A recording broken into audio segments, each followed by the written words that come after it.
The next item on the agenda, did you have any of the comments that you wanted to make? No? No. Okay, fine. Thank you. Thank you, guys. There it is. Andrew and Paul, thank you. Thanks, Paul. Thank you, Andrew.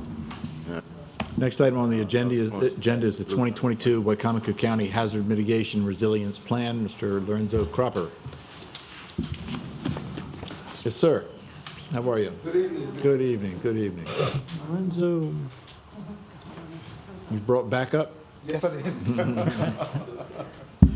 Okay.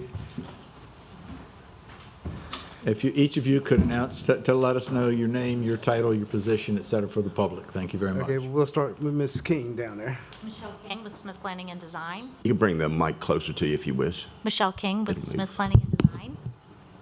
Virginia Smith, Smith Planning and Design Principal.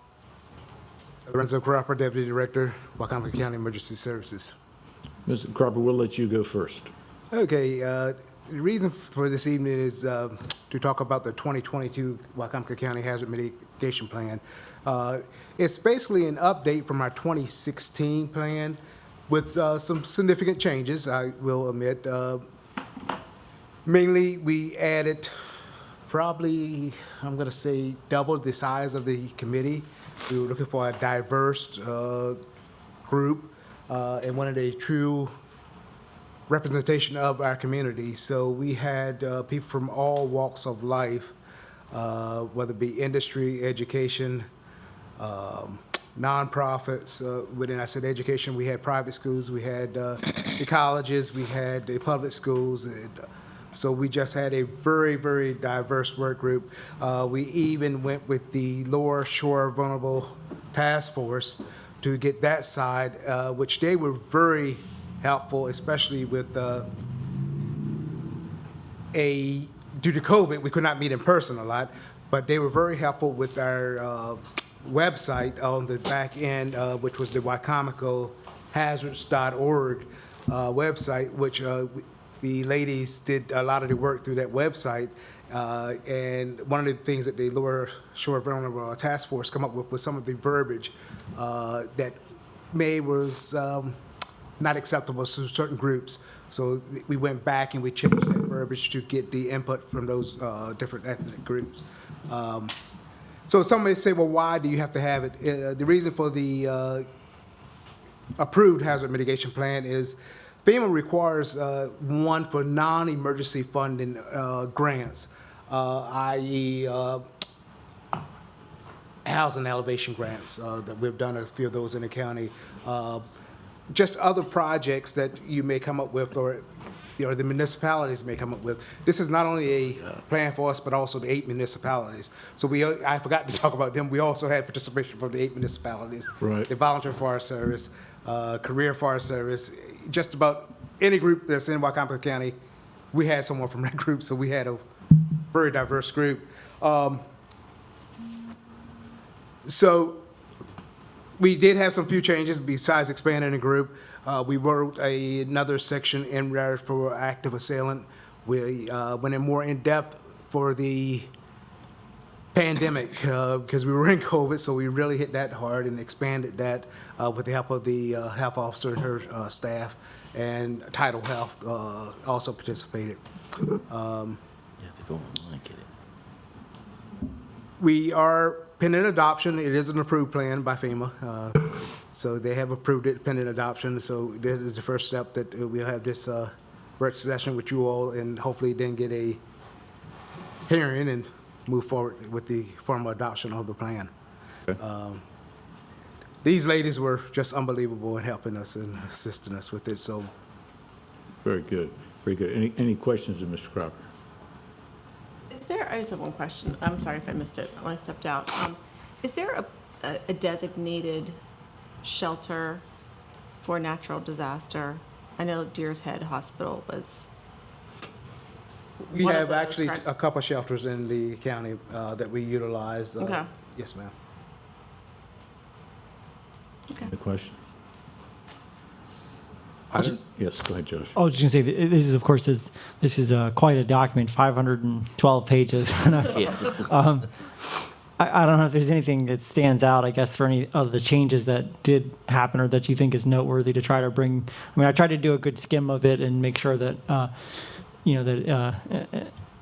that nothing stood out to me. But I mean, it looks really great and very comprehensive. You all did a really wonderful job on that.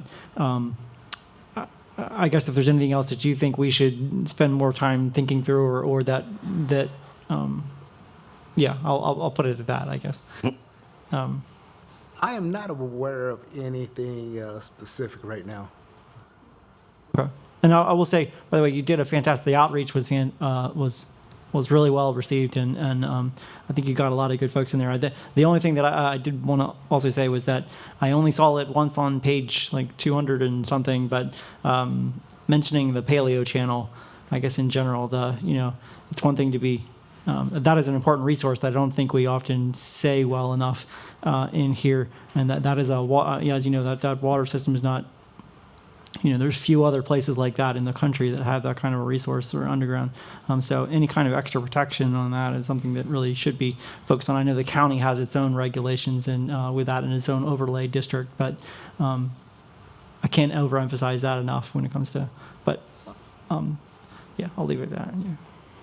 Great plan, great work, by the way. Yeah, I would say the same thing. It's I don't know how anybody begins to get their head around a 512-page document, where you even start or end, or the whole composition is very professionally done. You included all the issues that we had in the recent storms, when we lost Barron Creek Road and a lot of the other, so it's completely current with everything I think that we would be looking for. So I applaud you all for the excellent job. I guess the question I have, Ms. Hurley, is there a process where this goes to from here? It does require a public hearing. Okay. And we can have that at the next meeting, April the 19th. Okay. So we would formally adopt this then? That's correct. Okay. So and the public hearing would be, we could do it at the next meeting, or how's our timing going to be? It only requires advertising one time, so we can do it on April the 19th at 10 a.m. So public hearing. will they have to be back? That's up to Mr. Lorenzo and council if you guys want the consultants to come back. I think we certainly would welcome you back as far as a matter of your time. I don't see where anybody has a problem with anything you've done. It's a very good project. It's a very good product that you've put together. So, if you would like to come, you're certainly welcome, but I don't think we'd be upset if you didn't show up. We would be insulted by that, right? So, and if anyone does have any questions between now and then, I'm sure we could certainly reach out to you and ask, and I know you'll have all the answers, so good, wonderful. Any further comments anyone would like to make? Any comments, any council? No? I'll say my wife served on one of the committees to go over this, and she, I think, enjoyed the process. It really was. You all did a really fantastic job. So, I mean, yeah. Well done. This is a really, really great product to actually read through, and it's very comprehensive. So, kudos. Thank you very much. We appreciate you taking the time. Thank you. Thank you. The next item we have on the agenda is the supplemental lease agreement with the state of Maryland for the commissioner's office at 411 Naylor Mill Road. Mr. Wilbur, good evening. Yes, good evening again. Yes, this is, we had a 10-year lease with the Commissioner's Office out at the detention center, and this is a 5-year extension of that. The per square foot rate's been raised from $9 to $13. And there were, as you can see, there were many conditions the state wanted met in terms of improvements. All of those are completed. So we are ready to go. Okay, any questions? Seems that there are no questions. The process again? It requires a public hearing. Okay. This one requires 3 weeks' worth of advertising, so we can have that on May the 3rd at 6 p.m. Okay, May the 3rd, okay. Why does this one require 3 weeks?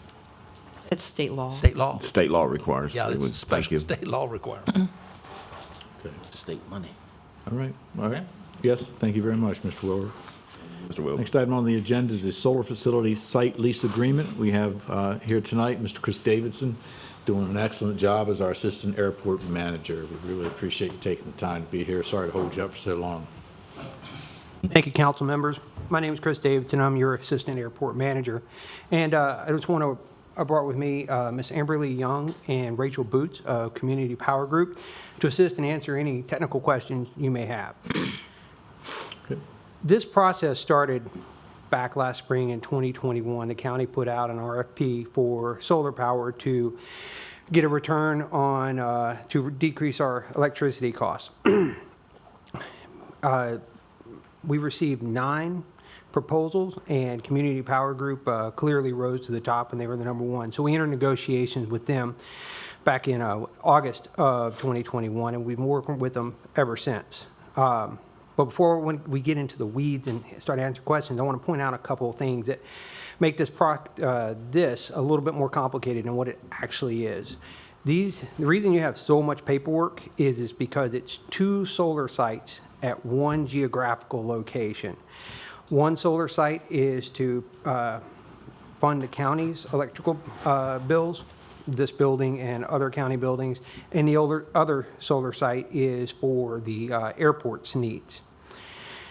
Each of the solar sites has 3 packages of documents. One is the site lease agreement. That is the actual land lease, and that's worth about $1.6 million in revenue to the airport. Next one is the agreement to purchase power from Community Power Group at a discounted rate. As you know, we've been doing swap overs to LED lights and, more efficient electronics. And that's the reason we haven't seen significant electricity increases over the past maybe few years. It's forecasted we're going to have significant increases in cost in electricity going forward because we've reached the capacity of efficiency, if you will. And then last is the payment in lieu of tax. It's a pilot. That's essentially, it's going to get us $600,000 in tax revenue. In summation, this, over the course of its life, will get the county and the airport $11 million on land that can't be used for anything due to its geographical location and its wetlands. So it's about 21 acres off the end of the runway 32, and there's nothing you can build there because of the runway, and there's also wetlands there that will prevent us from using that land for anything else. So without these without these 3 agreements, we got to get it done. So, open it up for questions, sir. Questions from council? Well, maybe a question for Amber and Rachel, I guess, give you a chance to talk. How much experience do you all have with, like, these sites? I was actually looking at your website, but I saw a lot of landfill in particular, but as far as airports, I mean, have you done projects, on, or near airports? Yeah, we do have a lot of experience with, we call them specialty sites, but landfills and airports. We've been working on a project with the city of Galesburg in the state of Illinois and have a few other proposed airport projects across the country. Okay. And we have already approached the FAA and the Maryland Aviation Administration about this project, and they've been reviewing. That's kind of the direction I was going. Okay, So good. yeah, they're supportive of the project. Yeah, good. Thanks. That's a task in itself. Yeah. Any other question?